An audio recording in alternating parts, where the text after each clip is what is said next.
Welcome to Global Health and Wellness Practitioners YouTube channel, where we're giving exposure and connecting great practitioners while providing a platform for them to leave a message and a piece of their legacy on.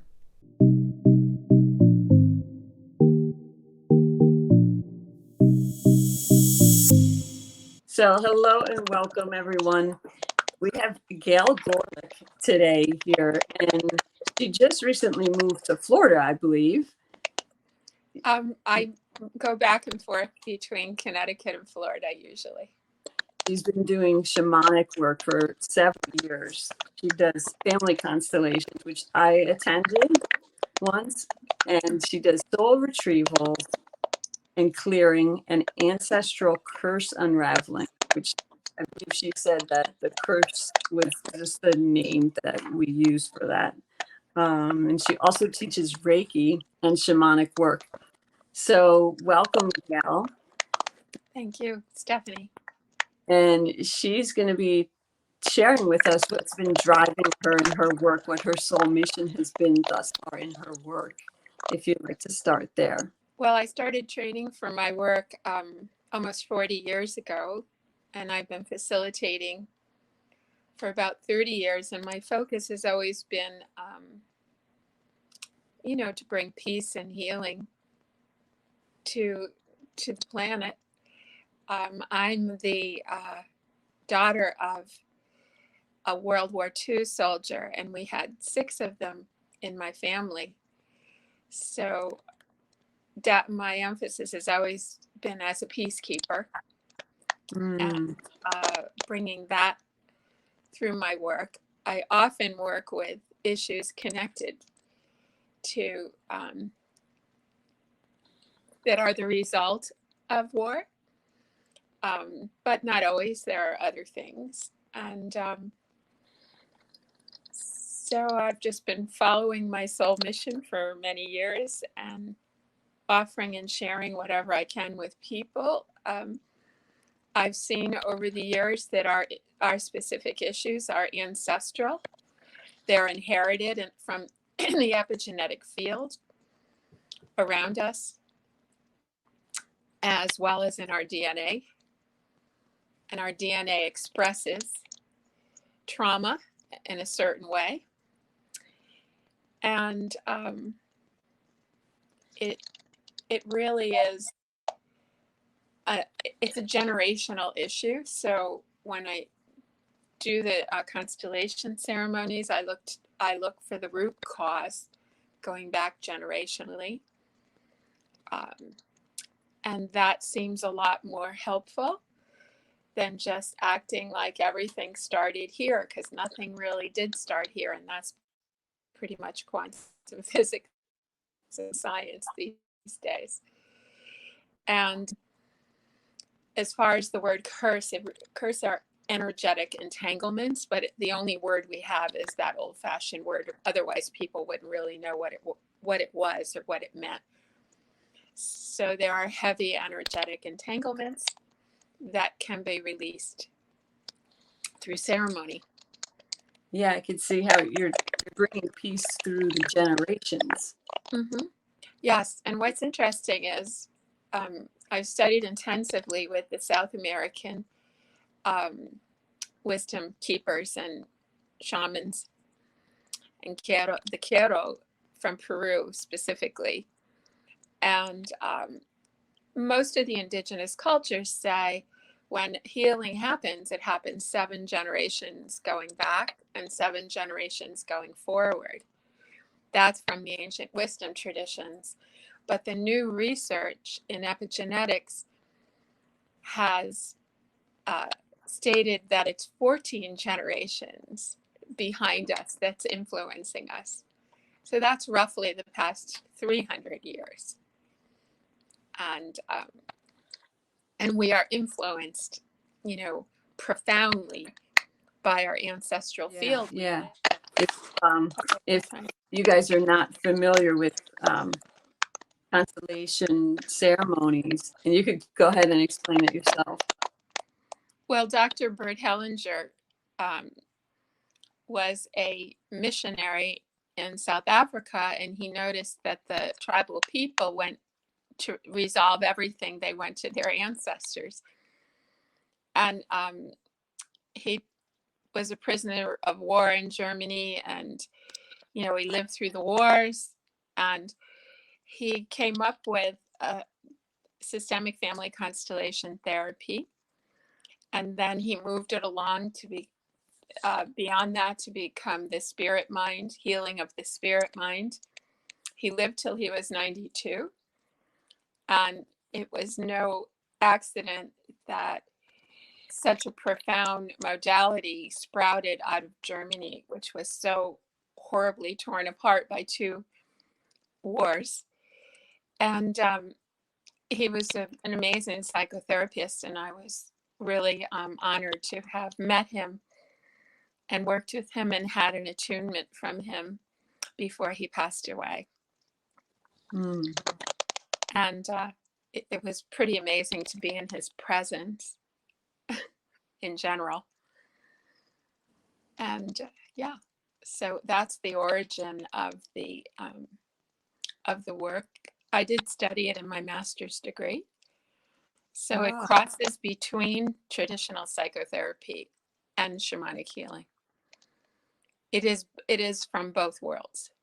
It's not simply an energetic Shamanic. It has a mainstream aspect to it as well. It helps to free up family blocks and family limitations that block us from. Yes, when there's we live in our family soul, and in our family soul there's something that Bert named the orders of love.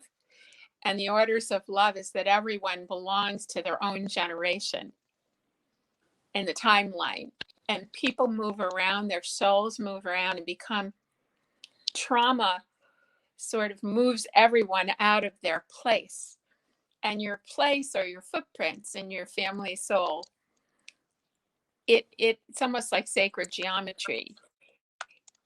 You need to be there to be fully imbued with the life force behind you. And our life comes from our ancestors behind us. And they're angels for us, just like our deities and spirit guardians and angels. They are our ancestor angels, and they have a large they care about what happens to their descendants, because we are living the future that they created for us. So they have a responsibility to us, and they've lived on earth, so they understand they're not disincarnate angelic beings. They lived on earth, and we gained our life from them, and they are still a force, even though they're in the spirit world. And in order to really get the force of their love, we need to be in the proper alignment.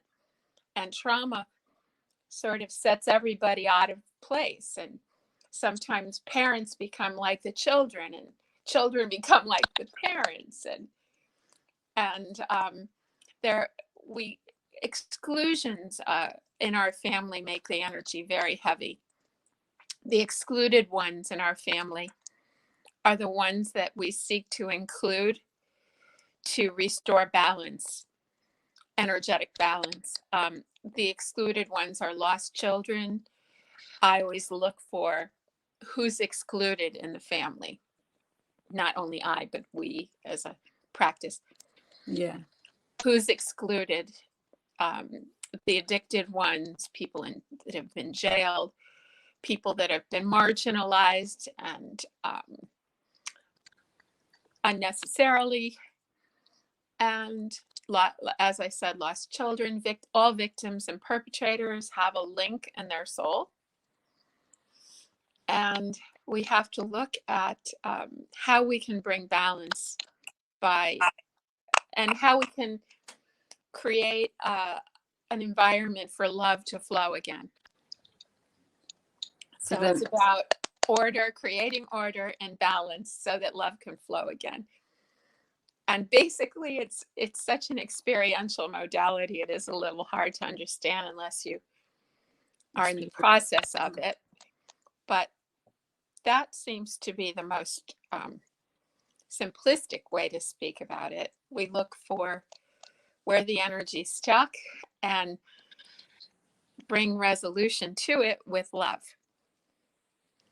and acknowledgement. We acknowledge where the trauma started. Right.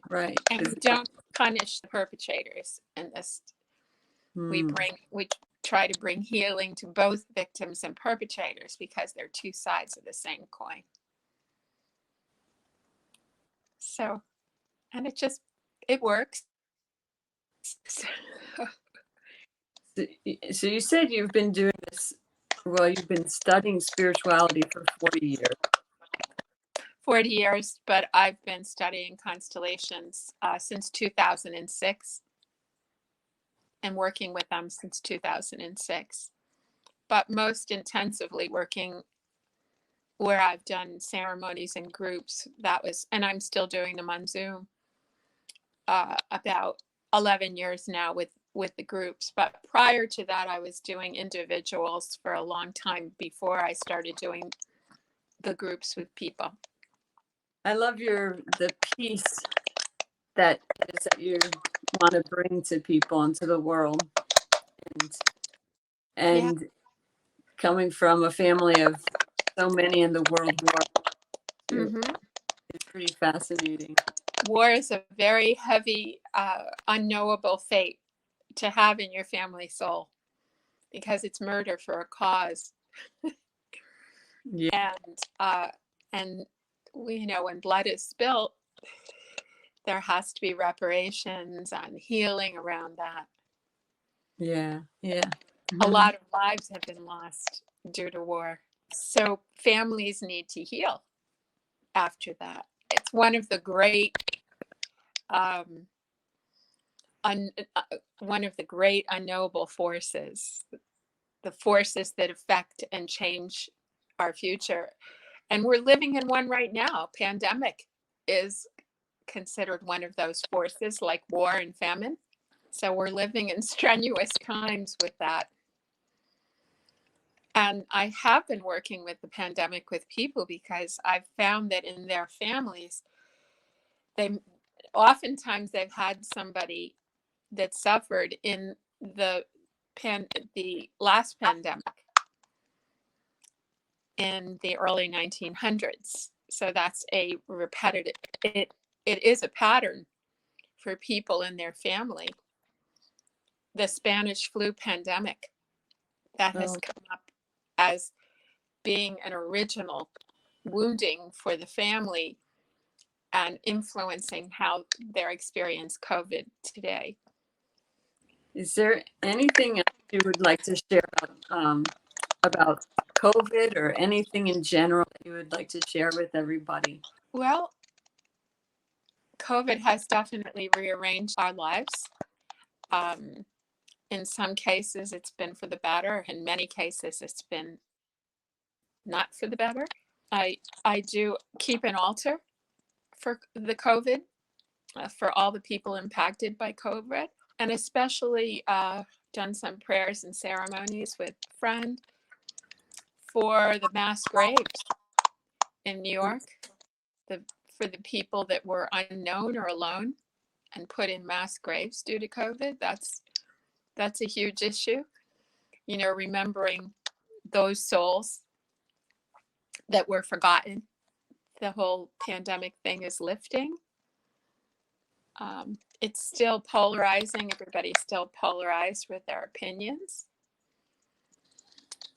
But I think that we've had a lot of prayers that have been answered with COVID. And we just have to keep walking, keep moving forward, and follow our own inner wisdom as to what is right for us. Certainly take the vaccine if it feels right to you, then it's right for you. But if you feel like you might be too challenged at the moment to handle it, you have to listen to that too. It's a very inner thing. People need to follow their inner wisdom, because if you go against your inner wisdom, that's when you get in trouble. Right. Right. Yeah. So everybody has to make their own decision. Science is there and it's helping us, and it's good. So thank you, Gail, for joining us here today. Thank Gail you. does not do this sort of thing, so this is this is a little step out for her. So I'm grateful. First. Yeah, that she came on. She's busy with her practice, so I'm so happy that she joined us here. We'll put her information in the comments below, and thank you for joining us. Thank you.